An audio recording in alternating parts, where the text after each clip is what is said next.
वहाँ स्टूडियो को ओपनिंग है, कहाँ वहीं है, कहाँ वहाँ जाना है। तो मुझे ना बहुत थकान महसूस हो रहा था, नींद लगी, मेरा नींद नहीं पूर हो पाता था, तो ऐसे झांप लगा था। तो हम रीना से बोले, रीना हिम्मत नहीं आने के लिए, थोड़ा से कल काट देना के लिए। रीना कहीं नहीं, आपको आना है।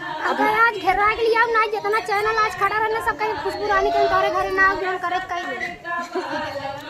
ए मोहन जबरी में के बात तब आई है तब ये इनका इन्हें का तो इतना आज दिन एक प्लानिंग बना रहे, बहुत अच्छा प्लानिंग रहा दोस्तों। शंकर नाटक हम सोचे कई ले अब नहीं आवे पत्ता गोल हो जाए। क्या है कि मोनू जी काफी दिनों से व्यस्त चल रहे हैं शादी विवाह को टेंशन मत लेकर। लीजिए, बस सिल्वर प्ले बटन 10-15 दिन बाद जाएगा, इसके बाद जोरदार धमाका प्रोग्राम के साथ, मंच के साथ और रंगारंग प्रोग्राम भी कर रहे हैं, इसलिए खुशबू रानी जी आपके जो है काफी लोग वीडियो आपके डाल के वायरल हो रहे हैं, उनके लिए क्या कहना चाहेंगे जो आपका वीडियो डाल रहे हैं? धन्यवाद, बहुत बहुत बधाई करेंगे भैया।